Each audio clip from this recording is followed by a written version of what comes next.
Hola, ¿qué tal? Bienvenidos. Esto es Semana. Nos conectamos con ustedes, bueno, para hablar de un tema que para algunos genera polémica, para otros un agradecimiento total, y ya van a saber por qué. Y es el ICETEX. Y justamente nuestro invitado es el director del ICETEX, Manuel Acevedo, para hablar de varios temas, porque a decir verdad, al ICETEX se le ha hecho una mala fama y le queremos preguntar al doctor Acevedo si esto es cierto. Doctor Acevedo, bienvenido a Semana. ¿Cómo le va? Diego, muy buenos días, un saludo muy cordial y gracias por esta amable invitación. Presto a atender todas las inquietudes que tengan la ciudadanía y las personas que tienen intereses sobre el ICETEX, su funcionamiento y sobre esta inmensa transformación que ha tenido lugar. Claro, y justamente le quiero preguntar o iniciar esta entrevista con eso, doctor Acevedo, ¿por qué el ICETEX tiene mala fama? Digamos, hace unos años uno sí, pues escuchaba muchas quejas, muchas arbitrariedades, pero ¿esa fama continuó con el ICETEX? Bueno, Diego, yo quiero en primer lugar ubicar el papel del ICETEX en el sistema de educación superior y en las familias. ¿Cuál es la función del ICETEX? El ICETEX tiene por ley una tarea: promover el acceso y la permanencia, especialmente de los jóvenes que provienen de familias más vulnerables en el sistema de la educación superior. En la educación superior tenemos las instituciones públicas y debemos reconocer el inmenso esfuerzo que el gobierno del presidente Iván Duque ha hecho para que los jóvenes que ingresan a las instituciones de educación superior públicas tengan matrícula cero, es decir, un subsidio pleno al valor de su educación. Sin embargo, en el país tenemos instituciones de educación superior privadas, que son también muchas, de muy buena calidad y que están en toda la geografía nacional. Hay jóvenes que deciden es ingresar a estas instituciones porque o no pudieron pasar a una pública o no encuentran en ella el programa o su filosofía de vida los vincula más al proyecto misional de estas instituciones. Esas familias deben hacer el pago del valor de matrícula. No todas tienen los medios suficientes para hacer el pago en el momento que ello es exigido y ahí es donde el ICETEX entra a prestar un servicio. Existimos como una herramienta de apoyo a esos jóvenes, a esas familias que deciden ingresar a estos programas y necesitan un auxilio en ese sentido. Por lo tanto, el ICETEX es una herramienta dentro de un conjunto de políticas en materia de educación superior y es una entidad que apoya a quien lo requiere para cumplir un objetivo específico. En ese orden de ideas, de que en ocasiones se habla que los créditos están obligando a los jóvenes a vivir permanentemente pagando el crédito. Esto no es tan cierto como lo dicen en muchos escenarios y lugares. Las experiencias, nuestros datos, las trayectorias confirman que un joven que accede a la educación superior sabiendo que va a estudiar, que permanece en ese programa y que luego hace un buen tránsito a su vida productiva, tiene los medios y recursos con los que puede pagar el crédito, que no es nada distinto que pagar esa carrera que ya cursó. ¿Que ha habido problemas? Claro que sí. Algunas situaciones particulares, algunos elementos de procesos, algunos diseños de los servicios y precisamente en eso se trabajó arduamente durante el gobierno del presidente Iván Duque en corregir esas fallas y hoy ya son historia del pasado. Claro, ahí hay un tema también, doctor Acevedo, y es que también mucha gente dice, bueno, el ICETEX por supuesto tiene unas políticas claras, pero vemos que también jóvenes de estratos 4 y 5 también hacen uso del ICETEX, ¿o estoy equivocado? Es correcto. El ICETEX apoya a todos los jóvenes que desean ingresar a un programa de pregrado o de posgrado en el país o en el exterior. Claramente, la ley le da una atribución específica. Puede otorgar lo que son los subsidios que la nación brinda de tasa de interés a los jóvenes que pertenecen a los estratos 1, 2 y 3. ¿Cómo se otorgan estos subsidios? Se otorgan de acuerdo con la evaluación que hacemos del nivel de SISBEN que tienen esos jóvenes. Ahora bien, los que no están dentro de este puntaje de corte que se establece año tras año pueden obtener un crédito. Lo único es que no tienen el subsidio de tasa de interés, es decir, ellos asumen de sus ingresos, de sus familias, el valor de la tasa de interés. Hay jóvenes de estratos 4, 5 y 6 tomando créditos para cursar estudios de pregrado, de posgrado en el país y muchos de ellos también posgrados en el exterior. Entonces atendemos todas las necesidades de las familias de Colombia en términos de su acceso y permanencia en educación superior.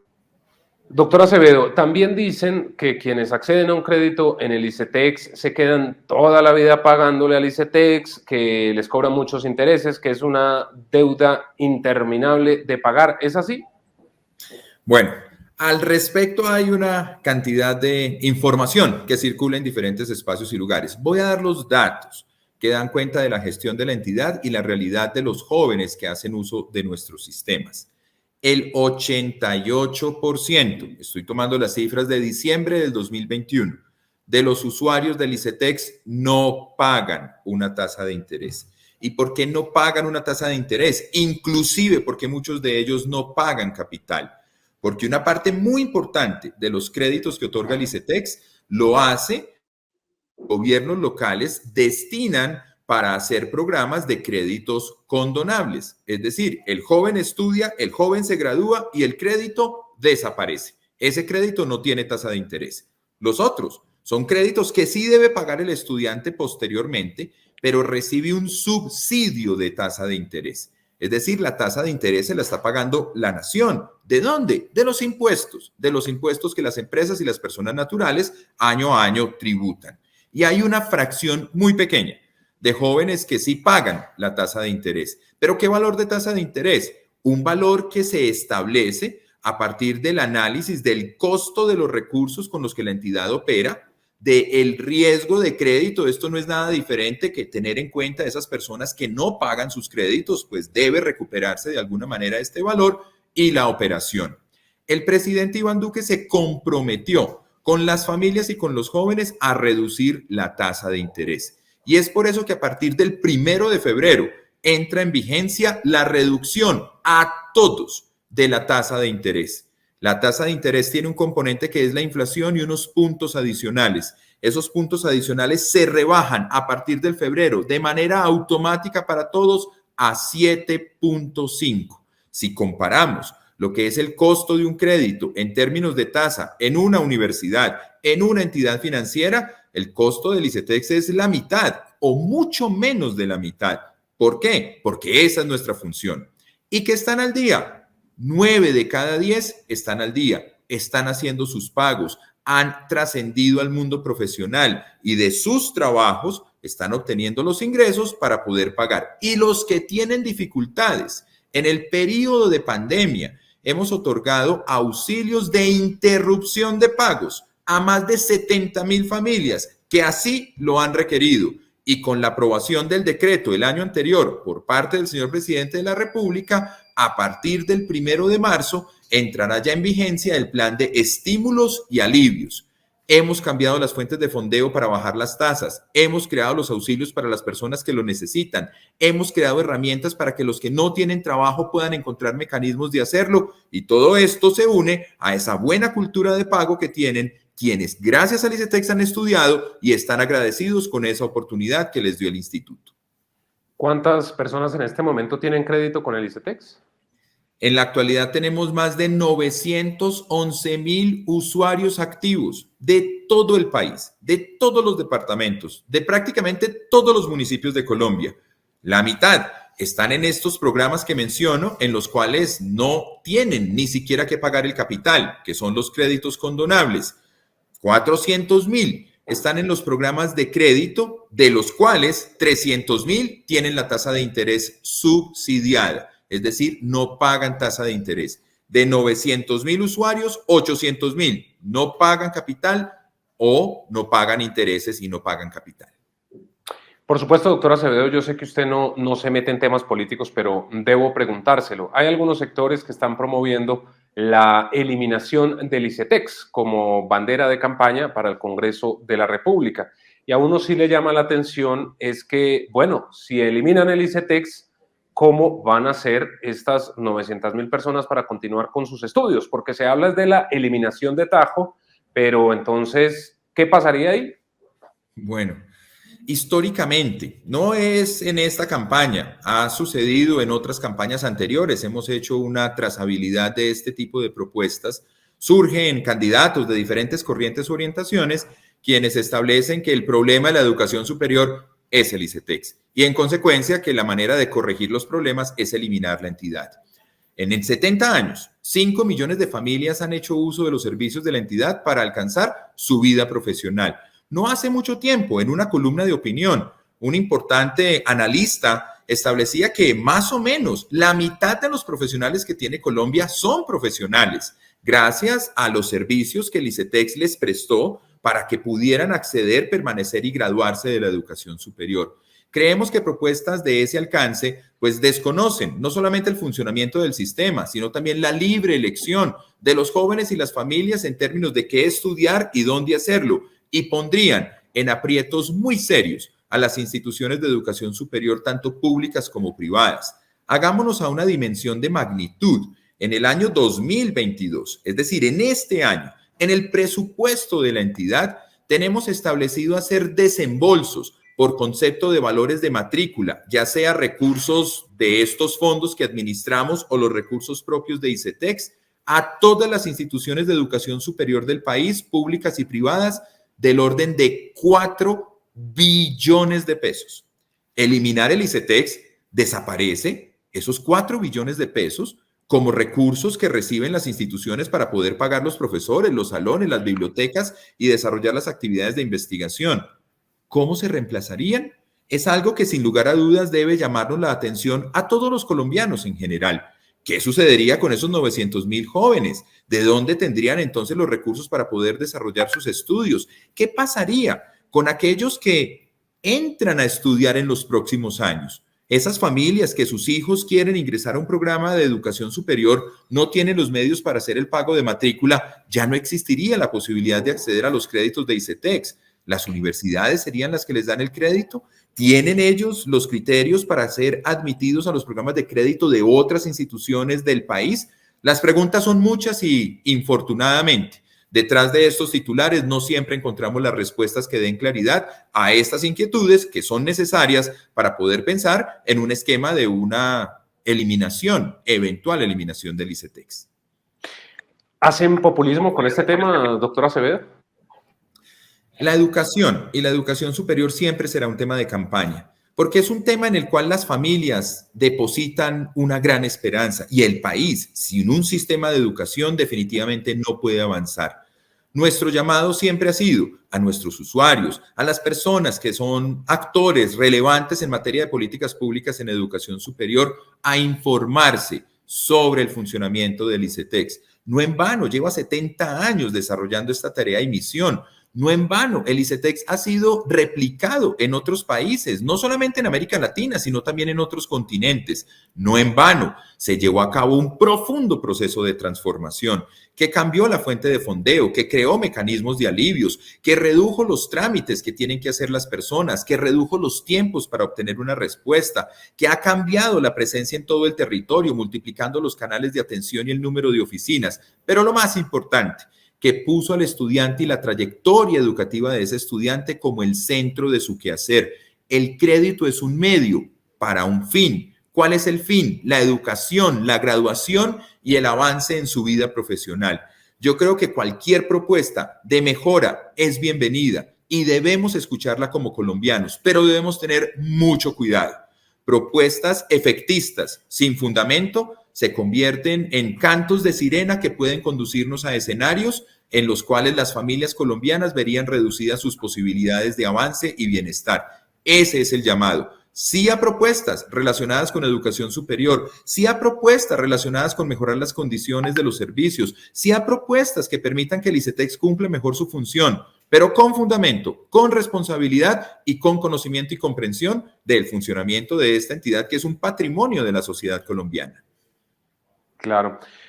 También quería preguntarle si llega a avanzar eventualmente este proyecto de ley como se está anunciando, ¿esto sería como darle una estocada a la educación? Vemos con preocupación que algunos proyectos de ley que surgen en el Congreso ponen o tienen consideraciones sin asidero técnico suficiente para poder generar tranquilidad. En este momento se discuten proyectos de ley como, por ejemplo, uno que pretende establecer por vía de una ley el valor máximo de la tasa de interés. Una tasa de interés es el resultado, como lo explicamos anteriormente, de una serie de variables que se conjugan. El costo de los recursos con los que la entidad hace su tarea, el costo que necesariamente debe asumirse por virtud de aquellos créditos que no se logran recuperar y el costo operativo. Lo que observamos en esa proposición es que el valor que se pondría en una ley de tasa de interés no permite asumir todos estos costos. Por lo tanto, la entidad no podría continuar otorgando créditos. Por lo tanto, el país se quedaría sin esta herramienta que hoy le está dando un soporte a 911,000 familias. Entonces, sí nos preocupan el análisis de los efectos potenciales que podría llegar a tener el avance de medidas en esta dirección. El país tiene que aprender a tomar decisiones sobre políticas públicas basados en evidencias, basados en hechos, en análisis que contengan todas y cada una de las variables y no simplemente que se queden con una arista o que se queden simplemente con un titular. Es nuestra responsabilidad y siempre la hemos cumplido, suministrar información a quien así lo requiera, del funcionamiento, de la lógica y de los principios que nos rigen, con el propósito de que se pueda contribuir al análisis, a la discusión y al debate y a la mejora. Pero proyectos de ese tipo sí ponen en peligro la existencia misma del ICETEX y la continuidad de la prestación de sus servicios y el número de posibilidades que tendrían los jóvenes y las familias para poder libremente decidir sobre sus trayectorias en materia de educación superior. Finalmente, doctora Acevedo, ¿qué le dice usted a los jóvenes, pues que bueno, que están buscando alguna ayuda, por supuesto, para adelantar sus estudios y tienen estos reparos o han escuchado las críticas contra el ICETEX? ¿Qué les dice a usted a ellos? Porque también lo que usted dice es verdad, es una libre elección, hay otras entidades en donde también se pueden tomar créditos, pero ¿qué les dice usted a ellos? Porque por lo que nos ha contado en esta entrevista, hay muchos beneficios. ¿Qué les digo a estos jóvenes? Porque con mucha frecuencia converso con ellos. Lo primero es que el ICETEX es una entidad 100% pública, cuya misión es contribuir al acceso y permanencia de los jóvenes en la educación superior, que ha vivido un profundo proceso de transformación que le brinda hoy a los jóvenes 3 beneficios muy concretos. Primero, en este gobierno cambiaron las condiciones de codeudor, de tasa y de formas de pago para todos los jóvenes de la entidad. Los jóvenes en ocasiones tienen una imagen del pasado, de las características de los créditos, de los problemas para su acceso, y en eso hemos intervenido profundamente. Segundo, que simplificamos los trámites, que mejoramos los canales de atención y que ampliamos el universo de servicios de acuerdo con sus características diferenciales. Hoy tenemos líneas para los estudiantes del Pacífico, hoy tenemos líneas para los jóvenes que quieren volver al sistema de educación superior. Hoy tenemos líneas para que las instituciones de educación superior puedan ser los codeudores de esos jóvenes, entendiendo así, gracias a la escucha, gracias al trabajo con ellos, en más de 50 espacios de interacción de cuáles eran los problemas que más los aquejaban. Y tercero, que si un joven tiene una dificultad o que si un joven tiene un mérito excepcional, va a tener un reconocimiento en esa condición. Una entidad solidaria que va a tener elementos para brindarle un auxilio cuando lo requiere o que le va a exaltar ese buen comportamiento de pago o ese buen desempeño académico, de investigación, cultural o deportivo, premiándolo con unos beneficios para que pueda seguir adelante contribuyendo al país. Hay que conocer al ICETEX para poder hablar de él. Hay que enterarse de los cambios que se han llevado a cabo en estos últimos 3 años para poder conceptuar sobre su transformación. Y en eso es a lo que nos estamos dedicando. Amplia y permanentemente escuchar, debatir, compartir y acompañar para que los jóvenes tomen buenas decisiones, accedan a la educación superior y cambien de una manera significativa su trayectoria de vida. Bueno, pues doctor Acevedo, muchísimas gracias por haber estado aquí en Semana, dar claridad a estos temas del ICETEX, que usted sabe en las redes sociales pues se generan muchos comentarios, ya usted nos ha dicho que siempre en campaña electoral, como se dice coloquialmente, sale al baile el ICETEX. Doctor Acevedo, que esté muy bien, que tenga buen día. A ustedes muchísimas gracias, gracias por esta invitación y siempre atentos a atender las inquietudes de toda la ciudadanía. Y a ustedes también gracias por estar con nosotros. Ya saben que nos pueden encontrar en todas nuestras redes sociales e ingresen por favor a www.semana.com para que estén informados de todo lo que pasa en Colombia y en el mundo. Que estén bien.